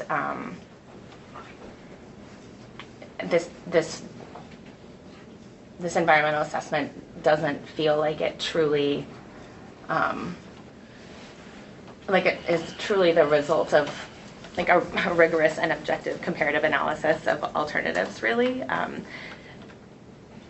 think it to me it reads much more like a rubber stamp of like a foregone political conclusion that a 4-lane highway project is the preferred alternative at all costs. And I think that the fact that this project was initiated with comments from the governor to that effect is enough to make me question the presentation of the data that's contained in this report. So those would be my comments, but I think it's difficult to read data that is presented in percentages rather than real numbers, and to take that data seriously when it is compared with data from the Urban Core of Anchorage. So I am absolutely in support of staff comments and the additional notes from our TAC. I think they reflect my feelings as well. And for the record, Mr. Graham Downey had to leave at 2:45. Thank you. Okay, thank you. I appreciate that comment. There's certainly apples and oranges with some of the comparisons. What we're focusing on with Safer Seward Highway is National Highway System project using National Highway Performance Program dollars, which are not funds that are flexible and able to be used in other parts of municipal projects. So some of the issues with the comments have a bit to do with that it's not choosing one or the other. It certainly doesn't negate any of the other projects that have been selected in the city area. National Highway System funds cannot be used in Anchorage. They can be used on national highway, on our highway projects, on interstates, Seward Highway, for example, Parks Highway. Yeah. And that doesn't change the billing of this project as a safety project. I think that's the bit that feels questionable and perhaps even disingenuous. So. I believe that the department has presented at length some of the safety data on the Safer Seward Highway Corridor and the improvements to the project. I do see our project team is here. Is there anything that they'd like to speak to regarding safety data? We have pre-construction engineer Luke Bolin and behind you project managers. I think I would only mention, chapter 2 of the EA. For the record, oh, sorry, state your name. For the record, Chris Hughes. I'm with HDR and we've been consulted to develop the EA. Chapter 2 of the EA goes through a lot of the alternatives. There's also some appendices that traffic and safety reports that go through all of that safety analysis and traffic analysis, in addition to another appendix that reviews all the alternatives and evaluates what was done. So, yeah. With regards to the effort that was done, it's a pretty voluminous voluminous document. It is. I believe it's over 1,200 pages, unless I miscounted. Yeah, looking at Appendix D, actually, in particular, the chart that's provided, I'm looking at the, let's see, I'm looking at the top of page 3 of the executive summary, and it notes the total crash reduction percentages. I went back and cross-referenced with Appendix G, the traffic and safety analysis, and actually pulled the crash numbers. And it turns out that when you actually work it out to an annual basis, the per year percent reduction, anticipated percent reduction between the 3-lane divided highway and the 4-lane divided highway option the delta is actually less than 1 crash per year, which to me doesn't feel like a significant difference. When you couch it in terms of percentages, 42% to 68%, it looks significant. But when you actually work it out based on the real data from that corridor, based on the data that's provided within this document, that's only 2.4 FI crashes per year. Even if you round it up to 3, a 42% reduction is somewhere between 1.4 and 1.74 crashes in a year for the 3-lane divided highway, and it's 0.8 to 0.96 crashes per year for the 4-lane divided highway. And a delta of less than 1, it's difficult to justify that a 4-lane divided highway is absolutely necessary based on safety and crash data when the delta is so small. The FI per mile is 0.12, which when you stack it up against other safety corridors that we have in Anchorage, it's really, really difficult to take those numbers seriously, particularly when the price tag is $1.5 billion of taxpayer money. So, I appreciate that a ton of work has gone into this document. I absolutely do. And I don't question the labor or the commitment to putting forward a really great product. I think what I'm trying to say is it feels like a foregone conclusion, and it feels like a self-referencing document that doesn't do a lot to engender real confidence that much beyond what was already desired has been taken into account. And I have a couple of amendments with questions to reflect that. I'm sorry to bring this up, but our audio has completely frozen. In fact, my computer is no longer working in any way, shape, or form. Oh, no. So we have an issue. Lori, are you on? I'm on. I don't know if I can share it. If I could just hear your Can you just audio. turn the audio on, please? Um, Sorry. And so we know how long before the end of her comments did it get cut off? I don't know. I'm sorry. Well, they were saying, Can anybody online go ahead and speak for us real quick? Can you hear us? Here. Can you hear us? Yes.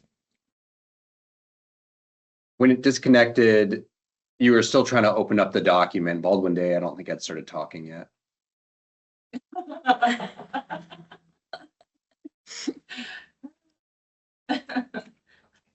Well, maybe some things will only have happened in real time. I do have it on. MP3. Could you say that again? We do have it on recorded on the MP3 that she spoke. So we'll capture it for them. We'll capture it. It's just not going to be live for everybody. We'll have it on the recording and stuff like that when we post it. So I apologize for that. Okay, excellent. Well, thank you, everybody. We'll continue on. And just to reiterate, for those that had lost audio, the comments that were being made by Ms. Baldwin Day pertaining to the project's legitimacy and the safety improvements as a result of the project, those will be included in the meeting minutes.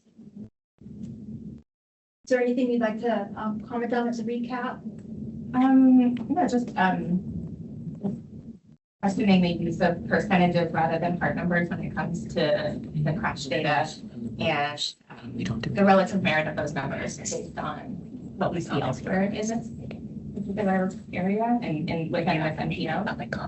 And then, yeah, I think the only other thing that I would add is, it seems to me that with a project of this magnitude, a rubric that really, a decision-making rubric that really clearly outlines the metrics that were used to choose alternatives feels really important and appropriate, public transparency purposes. And I think I just wanted to note that I was quite disappointed actually with the material in Appendix D and the fact that it did not, in fact, it seemed to take into account certain project criteria for certain options and not all options. So the fact that there's no real scoring rubric that, balances, project cost and long and short-term environmental impacts and disruption during destruction and multimodal access and all of these different things alongside the safety and resilience questions it feels like a real miss. And it feels like it does not allow the public to see or to have a window into how exactly these decisions were made without wading through a whole lot of text, just blocks of text that also don't really give clarity on how these decisions were made and how options were evaluated. And I read a lot of text to try to find it. So those would be my comments. Thank you. Yeah, Point of thank information, you. do we have a motion on the floor? Where are we in? We do not have a motion on the floor. Yeah, right now we are in committee questions and comments. We have not yet gone to public comments. Okay, thanks. Yeah. Is there a way to turn the audio up? Yes. It's okay. That's a microphone. And I just like to respond that those are all very excellent comments. I would love to have all of those included in the project record. They're not already. It's just that the comments that we have, thank you, in here are a bit more broad, that get comments on the department's reorganization. It states that we're no longer going to have a central region, and that's just factually not correct. And so it would be that's not related to the project that we're discussing. So I have a difficult time endorsing these comments as part of the policy committee's perspective, given that. But the other comments that were mentioned would be excellent to have documented. Further committee Hold on a discussion? second. Sorry, we're trying to. Okay. Just as a reminder, we have 3 minutes left of the meeting. I apologize for the audio difficulties, but if you would, we might need a motion to extend if you want to continue discussion. So moved. Move to extend by 10 minutes. No, second. Okay, great. Discussion on extending the time. Hearing none, any objection from the committee to extending the time to 3:15? 3:10. 3:10. 3:10? I said 10 minutes. Okay, Yeah, 10 thank minutes you. would be 3. To 3:10. Mhm. Thank you. So hearing none, the meeting's extended to 3:10. We're currently discussing through the committee questions, comments pertaining to item 5E. Additional comments to be adopted by the policy committee. Anything further from the committee before public comment? Any comments from the public on 5E? I have comments. Yeah, please. If you don't mind identifying yourself for the record. Sure. Good afternoon. My name is William Ashton. I'm a resident of Anchorage and enjoy the drive and recreational opportunities of the Seward Highway from Anchorage to the Kenai Peninsula, I am representing myself. I am providing these comments on DOT's draft environmental assessment for the Safer Seward Highway project. I've already submitted my 33-page comment letter to DOT and the AMATS staff that details my review and evaluation of the draft EA. I strongly oppose the project as proposed and recommend significant changes to the design and the draft EA. My comment letter details my critical review of the proposed action. In the summary section of my comment letter, I propose an alternative to the proposed action. If you don't have time to read the entire comment letter, read the summary that itemizes my concerns with the project as proposed. I support the AMATS Committee Advisory Committee's proposed comments on the draft EA. I also support the AMATS staff comments on the draft EA. I congratulate the person or persons who assembled these comments. They are a thorough review of the draft EA. I believe smaller targeted safety improvements such as alternating passing lanes, barriers, turn lanes, improved wintertime road maintenance, and enhanced signage can reduce crash rates and severity, be less costly, and have less of a scenic and environmental impact. I ask that the policy committee review, approve, and forward to DOT the detailed comments of the AMATS Community Advisory Committee, which from my discussion that I've heard, it sounds like it was the TAC comments that went in, but not the Citizen Advisory Committee comment. So I would want to see the Citizen Advisory comments be submitted to DOT. I agree with the AMATS Advisory Committee recommendation to not approve the draft EA. I ask the policy committee to find that the draft EA is inadequate and insufficient in evaluating potential project impacts. I also ask that the policy committee not approve the draft EA of the Safer Seward Highway project as proposed. Thank you to the AMATS staff and the AMATS Community Advisory Committee for the work they have done reviewing the draft EA. Thank you for considering my comment. Thank you, Mr. Ashton. We have another individual online. It looks like Alexa. Hey, Alexa, are you able to hear us? Yeah. Can you hear me? Yes. Please state your name for the record and proceed. Fantastic. Let's go. My name is Alexa Dobson. I'm the Executive Director of Bike Anchorage. We support the comments that are before the committee at this point. If anything, we believe that they do not go far enough. Bike Anchorage participated in the stakeholder working group for the Safer Seward Highway project, and based on that experience and a close review of the draft environmental assessment, I want to be very clear that this is not a safety project. It did not objectively identify a problem and propose the most effective solution. This is a highway widening project that went in search of a safety justification, and the data does not support the conclusion being advanced. The extreme widening is justified based on a narrative that during congested summer traffic, angry drivers make aggressive and illegal passing maneuvers that result in fatal head-on crashes. This specific narrative is the reason for selecting a 4-lane divided design and for rejecting smaller footprint designs without even evaluating them. There's just one problem. There was not a single crash during their 5-year study period that fits this description. What the data does show is that nearly half of crashes are single vehicle runoff road incidents, and that fatal and serious crashes overwhelmingly occur in winter conditions at low traffic volumes due to drivers going too fast. Despite this, the proposed solution is to add more wide lanes and straighten curbs, which are design choices that any competent engineer knows will encourage drivers to go even faster. Nowhere does this analysis consider that if the design encourages more irresponsible driver behavior, the result will be more fatal and serious injury crashes. The credibility concerns extend beyond the technical analysis and into funding and delivery realities. At the last Technical Advisory Committee meeting, the project team stated that this $1.4 billion project would not compromise the delivery of other projects in Anchorage, but that assurance directly contradicts what we can all see with our eyes right now. The state is behind on at least 15 projects right now and says it's because they are understaffed. We have just seen critical safety projects cut due to supposed budget constraints. DOT cannot claim that it lacks the resources to deliver basic life-saving safety improvements in Anchorage while advancing one of the most expensive highway expansion projects in state history.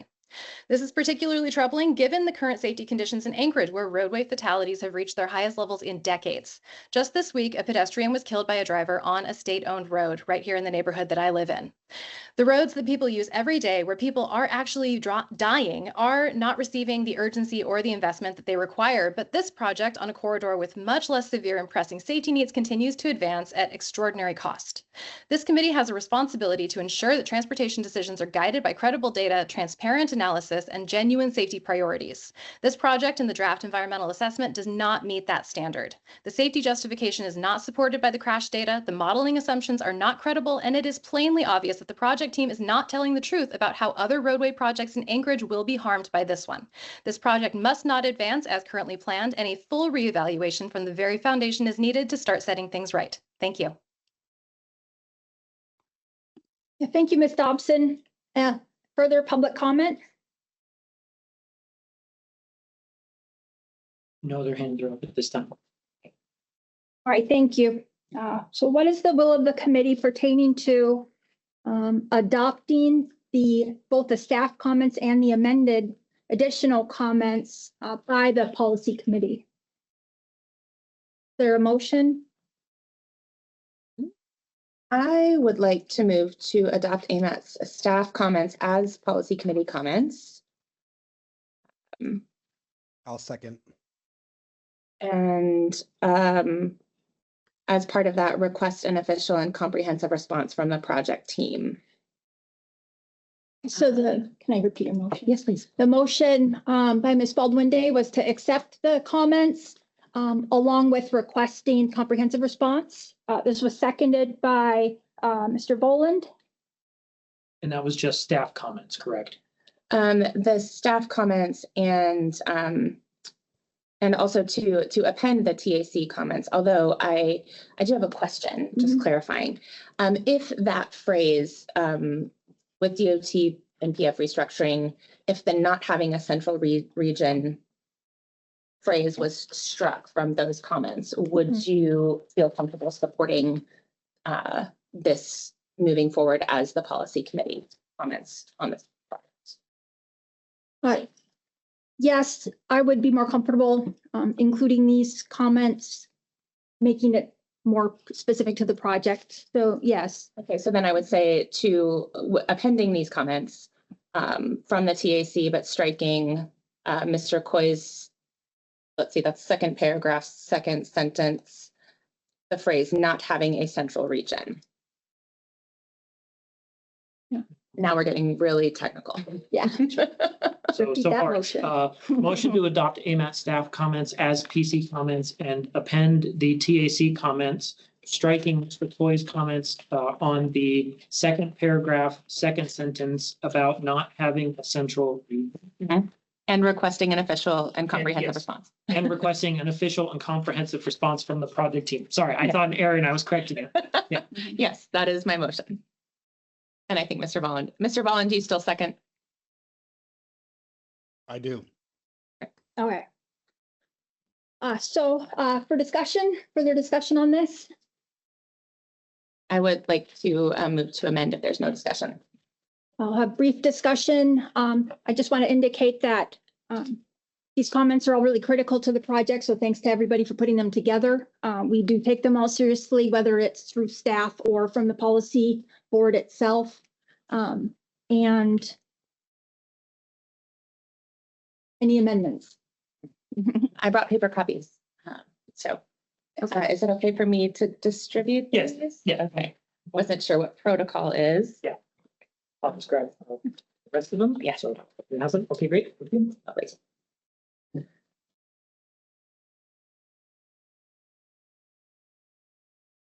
So these, just by way of description, these are two amendments that I would like to include and request a response from the project team that essentially are a reflection of the comments that I made earlier. The first is to ask for a description of as to why critical metrics, project cost, long and short-term wildlife, section 4F considerations, traffic disruption, multimodal access and safety, recreation access, and compatibility with existing state planning documents were not transparently evaluated and scored for all of the proposed alternatives and weighted alongside crash rates and severity, et cetera. And if such a rubric was utilized, requesting production for public review. And then the second is with respect to the data provided on crash rates and severity, and asking for an explanation as to why the data was interpreted the way that it was, using percentages and not whole numbers. Real quick, you have 2 minutes left. Great, thank you. Right, so let's, there any further discussion on the amendment to include member Baldwin Day? Do I have a second? No, there was no I'd like second. a second. Yeah, I have a Thank you. copy of the comments as well, and I'd like the second. So an amendment to the motion is on the floor to include member Baldwin Day's amendment. Comments, further discussion on this? Madam Chair, I'd just like to move to extend the meeting by 5 minutes to 3:15. Second, any objections? Second was Baldwin Day. Yes. Okay, thank you. Okay, hearing none, extending the meeting to 3:15. Okay, any further discussion on the amended comments, included comments? Any objections to this amendment? Hearing none, the motion on the floor is now to include the comments from Chair Foy, Member Babs, Member Baldwin Days, Yes. and getting comprehensive response. Yes, right. Okay, The longest motion. any further discussion on this motion? And for me. Any objections to the motion? Hearing none, motion is approved. So these comments will then be compiled and submitted to the project team ahead of the February 27th deadline Correct. to be included. Yes. Yes. Okay, so moving on towards informational items, we have A, B, C, and D. So I'd like to ask Mr. Young and Ellen, which of these are time critical for the policy committee or which can be deferred? We can work on deferring the rec trails plan to next meeting. And then I can do a quick overview of the obligation report for you. I apologize, Rec Trail Plan Group. Thank you for attending. We'll have to get it next go around because it wouldn't do justice to give them just a few minutes when they have a good presentation to do. So, okay, Mook, are you able to pull up the obligation report or is it frozen? Okay, I will try and share my screen very quickly and see if that works. Okay, here we go. So we have the Q1 obligation report for FY26. So basically, this is how are we doing it obligating the funds. We are required to be plus or minus 15% in Q1. We are, as of drafting this obligation report, minus 48.30%. So there's about $33 million that are not anticipated to be obligated this year, at least when this obligation report was done. But as a reminder, part of what helps us with amendments, like the amendment number 4 that we have underway, are these obligation reports to let us know that there is some changes that need to be made. So some of this has been captured already as part of amendment number 4. And I'll just let you know that the remainder, or as much of the money as we can, is anticipated to be used for the downtown transit center. We have not heard back from the state yet on whether we can use some of the CMAQ money for it. I think that'll be addressed in next month's meeting, so we'll have to deal with it then. But we do have more than enough money to help pay for the downtown transit center. So staff's recommendation is going to be using what funding we can to do that. Any remaining funding is something that we can utilize for future projects. So do not worry, the funding is not lost. The state works really hard with us to make sure that the funding is available for future projects. What that could mean for us is maybe some of the projects on our illustrative list in the 27 through 30 tip can be moved forward a little quicker. So it's something to just keep in mind. We just want to let you know where we're at, but staff, both at the AMATS, Muni, and DOT are working diligently on this. So I'm here to help answer any questions that you may have. Thank you. Thank you, Mr. Young and Ellen. And then in the interest of time, perhaps if there's further questions, we can bring them up at the next meeting. Yes. Do want to take a brief moment for further committee comments. And I guess before that, the next policy committee meeting, is there business to attend to here? Yes, just real quickly, just as a reminder, the March PC meeting will be packed. We have the TIP Amendment 4, the TIP 27 through 30 document, and the MTP Amendment number 2 for approval. So it will be a lot for that meeting. So just as a heads up. Thank you. Okay, wonderful. So committee comments. Comments? Great meeting. Thank you. I'll just Mr. say Boland, thank any you, Chair comments? Keith. Yeah, I was just going to say thank you, Chair Keith, for running an efficient meeting. Welcome, even with all the technical snafus. You did a great job. Thank you. Thank you. And the public, thanks for those coming in person that were able to. Any comments that you'd like to add at this time? I'm still unclear as to whether the community advisory committee comments will be submitted to DOT street policy. Can you state your name for the record, please? William Ashton. Thank you. Yes, the Community Advisory Committee comments will be submitted once they are finalized. Okay. Once we find putting them together, we got them finalized from the Community Advisory Committee. We as staff have to edit them because there's a lot to it, and then it'll be submitted to the project team as well as a copy submitted to the policy committee. Okay, because they're very good comments. Okay. Wonderful, thank you. And anybody online, and I do apologize that we are over time, but if there are any burning comments, please let us know. You can raise your hand. Okay. Nothing so far? Okay. Hearing that, we'll adjourn. Thank you, everybody, for bearing with us, and see you next month. I gavel out? Or? Yes, go for it. There we go. Thank you. The power of a gavel is yours. That feels good. Use it. All right. All right, Aaron, did you get what you needed for actions and? Yes, ma'am. We'll go ahead and work on compiling the comments to get them sent out. I'll send them out tomorrow before I leave for vacation. So they're there for everybody. Thank you. Good job. Thanks. Very good job at the